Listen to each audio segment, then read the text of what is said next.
Hey folks, and welcome to iWizard. So, what if fantasy actually took itself seriously?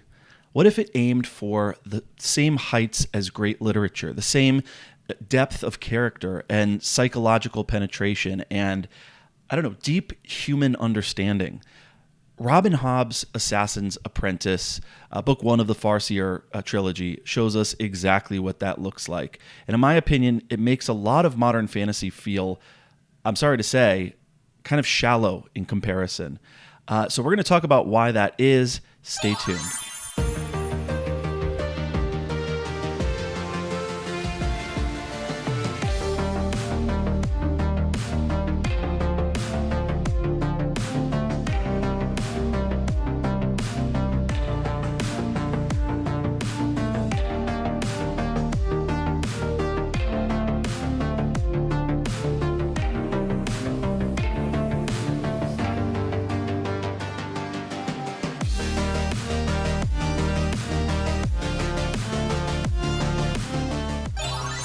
All right, welcome back. Jordan here. So I decided to finally read Robin Hobb.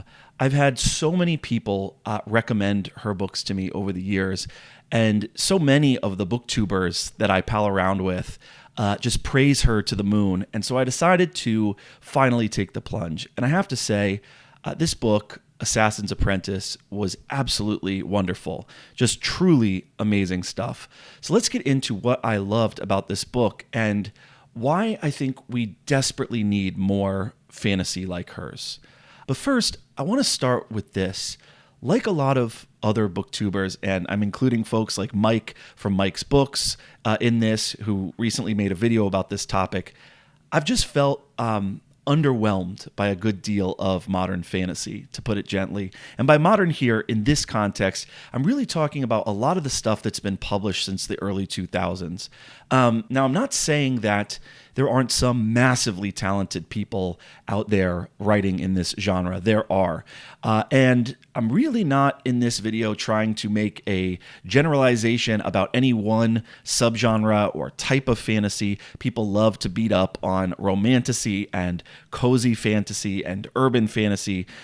And I do see that as part of a decadent turn in fantasy. But that's not really what this video is about. It's more the sense that so many fantasy novels get published every year, and it seems like only a few of them really grip me in the best way. By which I mean fantasy novels that are not only page turners, but that really take hold of me and make me think. And look, I have degrees in English. I teach English. I fell in love with great literature, and I've basically dedicated my life to books. And over the years, there have been just books that have changed the game for me. And I'm going to quote my good friend Spencer Clavin, who just published an article about this in the Free Press. He writes, "People who read truly great literature for its own sake," wrote C.S. Lewis, "find that, quote, their whole consciousness is changed. They become what they were not before. And this may be the only kind of reading whose worth is not currently being replaced by machines. The self-help life hacks can be summarized, short-circuited, and then dispensed with. A novel cannot." And that's true of all the best novels I've ever read. They open up new pathways in the brain. They change the paradigm of your life. That's what reading David Copperfield and The Road and Independence Day by Richard Ford did for me. It's what The Fountainhead and Crime and Punishment and Possession were able to do for me. And then when I got into reading fantasy and sci-fi literature as an adult, I started with the classics first. I read Dune and Lord of the Rings, and I read Song of Ice and Fire and Revelation Space and Book of the New Sun and Name of the Wind. And, I was reading C.J. Cherryh and C.S. Lewis and Kurt Vonnegut and Octavia Butler and, Robert Heinlein and Harlan Ellison. And each of these books really left an imprint on me. None of them were forgettable. Many of them were idiosyncratic, highly original literary masterpieces. And this is partly why I ditched the show I was doing at the time, the Western Canon podcast, where I was going all the way back to the ancient Greeks and reading the Western classics chronologically. And I quit that show because I was having such a blast with these fantasy and sci-fi novels. And I felt like I had so much to say about them. And so I guess what I'm getting at is that in recent years, I felt like I haven't been connecting with a lot of what's been published.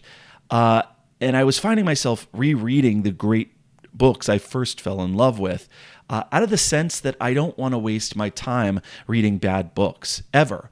I think of the famous Harold Bloom maxim, "He who reads must choose."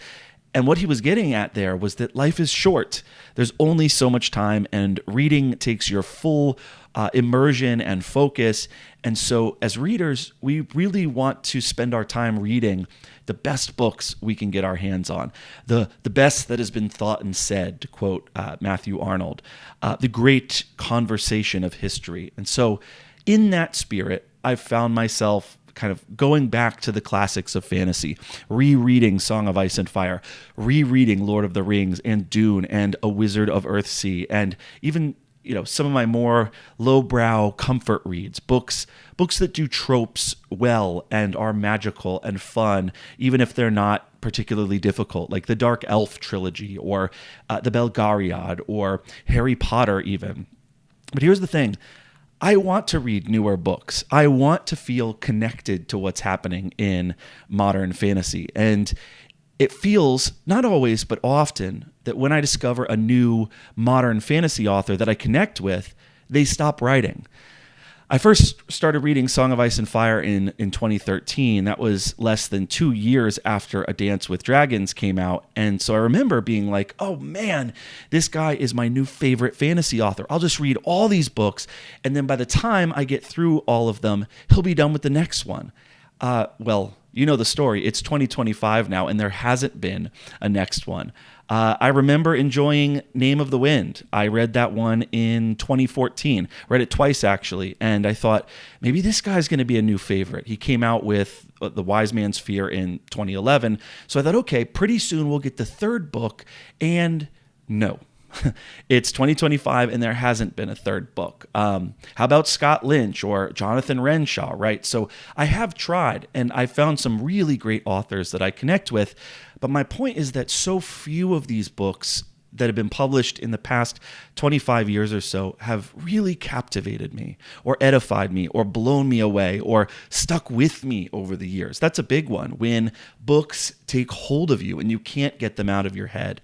And I would add, I'm not loving the trends that seem to be going on in publishing right now. So it was beginning to feel like I was going to have to get used to the feeling that the well just might be drying up, and that maybe I would soon run out of great fantasy books to read. And so I would have to scour the past and be content with rereading the books I already love. And then I decided to pick up Robin Hobb. And this is where the story becomes a happy one. I had always heard mixed reviews about Robin Hobb. You have the people who love her. And again, these people are so enthusiastic about live ship traders and Farseer and Tawny Man, and they really spread the gospel hard. And then I've had numerous friends tell me that her books are boring and slow burn and forgettable, and that nothing really happens. And so I always thought Hobb was, probably second tier fantasy, squishing those two perspectives together, and boy was I wrong. So what is this book about? Here's a little synopsis. Young Fitz is the bastard son of the noble Prince Chivalry, abandoned at 6 years old and thrust into the unforgiving world of Buckkeep Castle. Too noble to live as a commoner and too illegitimate to be accepted as royalty, Fitz grows up in a liminal space, never fully belonging. Trained in secret as a royal assassin, he becomes a tool of the crown, wielding poison, subterfuge, and intelligence as his greatest weapons. Along the way, he discovers two dangerous forms of magic: the wit, a despised bond with animals, and the skill, the Farseer family's hereditary psychic gift. Soon he will face his first dangerous mission. As the kingdom of the Six Duchies faces raids from the enigmatic Red Ship Raiders whose victims return like soulless zombies, Fitz must grapple with his divided loyalties, his growing powers, and the crushing weight of duty. And though some regard him as a threat to the throne, he may just be the key to the survival of the kingdom. Assassin's Apprentice is not a tale of glory, but of survival, sacrifice, and the cost of being born into a life you never chose. All right, so just a little synopsis there. Let's get into what I loved about this book, and I'll try to connect this to some of the points that I made up front. Let me just be honest and say that I loved this book because it is Dickensian. And I know I've said this more times than I can count on this channel, but my favorite novelist of all time is Charles Dickens. I get made fun of for that. My buddy at work calls me maudlin and thinks that Dickens's writing is overly sentimental or sappy or something like that. But I think Dickens might just be the writer in Western literature with the biggest heart, with a beautiful sense of life and depth of feeling. I know of no other author who is better at recreating the psychology of childhood. You can think of novels like David Copperfield and Great Expectations. Anyways, Hobbs does that so well. It's not just that Fitz is a lost Dickensian bastard child or that he's neglected and alone in the world, though it does feel that way sometimes. It's that Hobb is similarly gifted at making his mind, his consciousness feel so authentic and vital. She also does this with animals. You can tell that she has a great compassion for and love for animals. And I was telling a friend recently that this book is like if Dickens's David Copperfield and Martin's Song of Ice and Fire had a baby. Or I would put it this way. If you're a fan of Ursula Le Guin, Guy Gavriel Kay, or writers, as I said, like George R. R. Martin, but probably with a more empathetic and tender tone to it, there's a good chance you will love this book. Because look, with the exception of someone like Tolkien, who is literally recreating an epic, ancient, archetypal story and trying to re-enchant the West by giving it essentially a new mythology, and whose world is incredibly original and its lore is profoundly rich and there's all this symbolism and creative genius behind it all. Aside from him, I tend not to like fantasy stories that don't give the characters a deep interior life. If you read Terry Brooks, and again, I'm not trying to rag on anyone or drag anyone down, but when you do read Sword of Shannara, you're not really in the characters' heads. And it can be difficult to tell the characters apart. Not so with Assassin's Apprentice. You're with Fitz the entire time, and it always feels so real and pressing. Fitz isn't a destined savior. This is not simplistic fantasy. He's a fragile, lonely, conflicted, vulnerable boy. And the story is less about power and going out and being some Marvel action hero who saves the world, and it's more about pain and isolation and identity and truth. It feels like Hobbs is taking a genre that is often dominated by sweeping battles and epic prophecies. And I love those things, don't get me wrong. But Hobbs takes those tropes and turns them inward. And Fitz becomes a lens for exploring the human condition. And at the same time, yeah, there are also some really great classic fantasy tropes in here as well, and some wonderfully executed big ideas. There's the wit and the skill. There's the class sort of implications of that, really interesting stuff. There is the Karis seed thing where when you eat the Karis seed, it enables you to have all of this energy, but there are all these consequences as well. I don't want to spoil anything on that one. There's the Red Ship Raiders and the Forged and the whole concept around the Forged. And that is just so freaking cool. I just want to stop there and say something about that. So I don't know if this would be a spoiler, but there's something that the Red Ship Raiders do to the villagers they attack, and it's called forging. So they take people hostage, they forge them, and then these people are left as like husks with no emotions, with no memory, no essence. They're like shells of their former selves, but they're also like bloodthirsty zombies. They hurt people. And speaking of emotion, that's one of the most misunderstood things about feelings and emotions. We tend to think that the world would be a better place if we were just hyper-rational creatures, if we could just take our emotions out of things. Facts don't care about your feelings, right?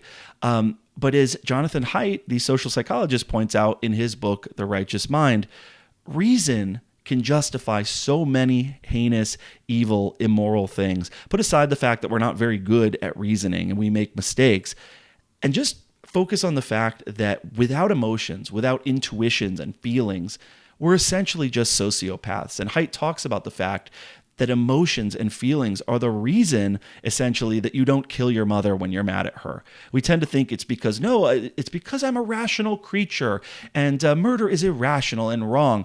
But reasoning minds can come up with all sorts of rationalizations for murdering people. And Haidt says, while you can certainly articulate many rational reasons not to murder the person you're mad at or whose inheritance or insurance money you're trying to collect, it's actually these powerful emotions and these deep feelings that stop you from doing it.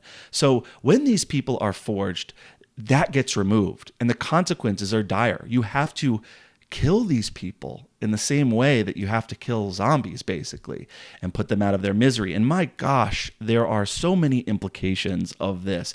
I was walking in my mother-in-law's suburban neighborhood listening to the audiobook of this. And it's funny, by the way, the audiobook narrator of Assassin's Apprentice actually sounds like Stewie Griffin from Family Guy. That's neither here nor there, but I thought I'd mention that. No, I was on chapter 11, and I remember pressing pause during this chapter and all the forging stuff that Hobb was talking about and pulling up my voice recorder app and just going on a rant about how in this generation of social media and rampant use of AI and hyper online culture, in this age of real polarization and dehumanization, the crisis of loneliness and atomization and distraction, I just said into the voice recorder, we are the Forge. The idea of a group of people coming back and they're not interested in doing anything. They don't want to participate in life. They have no friends or kinship ties. They are listless, zombie-like, and they've been captured by raiders.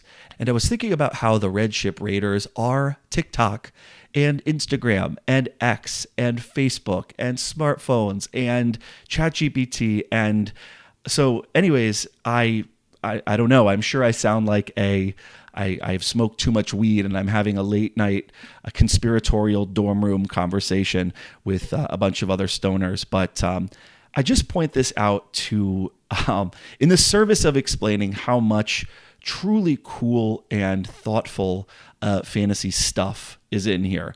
We have a wizard assassin training our young hero. There's the coming of age aspect of this that is perfectly paced with Fitz's growth and his maturation.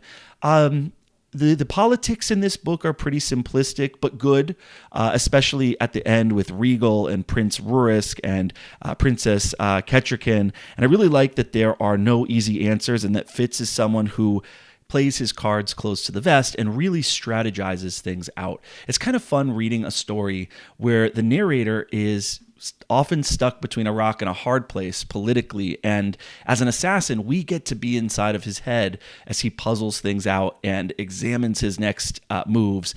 It takes patience and discipline, I know, as an author to write these kinds of twists and political conspiracies and plots, and Hobbs just does such a good job doing that.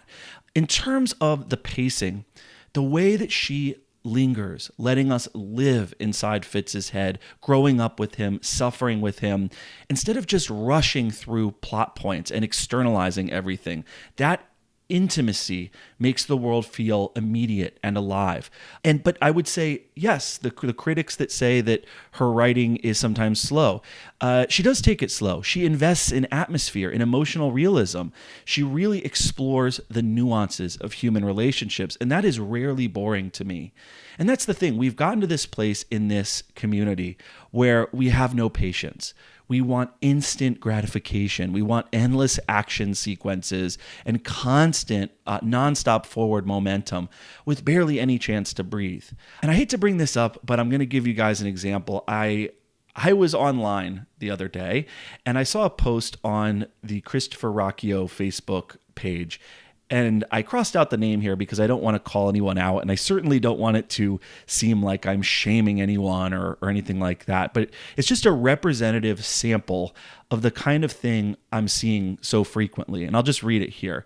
Hi, this person says, I'm new here. I'm listening to Empire of Silence on audiobook and have been really enjoying it so far. I'm on chapter 55. However, all caps, our boy has been dragging on about the Colosso for what seems like an eternity. And it's getting really old fast. I have like 9 hours left in the audiobook, and at this point, I am really struggling to want to continue. And yes, I am hyper aware that once this series picks up, it blasts off far outside the Palatine BS. However, semi-Game of Thrones in space is only getting me so far. Can someone please help with some encouragement to get through, not to get me through, to get through the rest of the book? No question mark. Okay, so I am going to try not to be too mean here, but let me collect the facts of this post. So this person is 2/3 of the way through the first book in a 7-book series that he knows, quote, picks up and, quote, blasts off. But in order to make it through what I thought was one of the most fun and interesting stretches of the book, this guy felt the need in a public forum to be reassured and motivated and encouraged to keep reading. Remember, this is a forum that we all know the author himself is actually a part of. And so this guy very likely knows the author will see his rant in which he says that it's taking an eternity and it's getting old fast and the Palatine stuff is BS and so on. And the author himself is so friendly and such a gentleman that he responded graciously, as you can see below, and that's good. I guess just what stood out to me is the astonishing lack of patience that we see. And again, I'm not picking on this one person. I'm seeing a common trend here. I picked this out because it's such a representative example of what I see on YouTube, in the comment section, in Discord, on Facebook, on Instagram, et cetera, et cetera. So what stood out about that to me is the lack of, the ability to have some unadulterated focus, the lack of patience, the sense that a book is like a vending machine, and if you just shake it enough, you might be able to get the candy to come out. The sense that raw plot advancement is all that matters, and that when there's downtime or internal reflection or poetry or philosophy or world building, it's all just a slog and a drag. Now, I personally don't remember any slow parts in Empire of Silence. It was all good in my memory, but I just really dislike this need for instant gratification, this impatient, foot-tappy TLDR attitude that you see if there's just not constant action going on at all times. Because my take is, what is the point of action if there isn't an underlying sense of character and theme and what I have called in the past a world worth saving, right? At the heart of that action, right? What I care about way more than the action is what the action is in service of, why it matters, who wins. And so I don't know. That's just my take on what I'm seeing and the way in which it is a kind of a feedback loop and the way in which publishers are responding to that attitude. And so it's like, go touch grass, find a nice shady tree, sit down under it, bring a bottle of water, get your book out, and just sit there in silence and read 150 pages. Don't go online and ask for guidance and reassurance. Sit with your thoughts, let it marinate, develop yourself and your own opinions and thoughts and intuitions. Reading literature is not masturbation. Stop switching to the next video until you find the perfect pair of knockers. Sit down and read the book like a human being.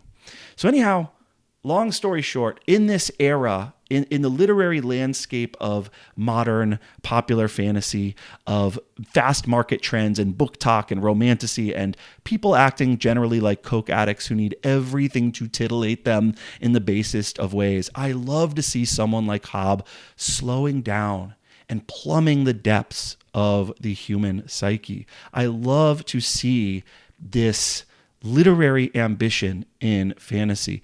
This is a book, Assassin's Apprentice, that I think can stand shoulder to shoulder with excellent literary fiction. And in a cultural moment of rapid consumption and bingeable fantasy and Instagram vlogs and comfort reads, Hobbs's books, her work, the slow, immersive, painful yet rewarding experience that she gives us, which is the opposite of that easy dopamine hit.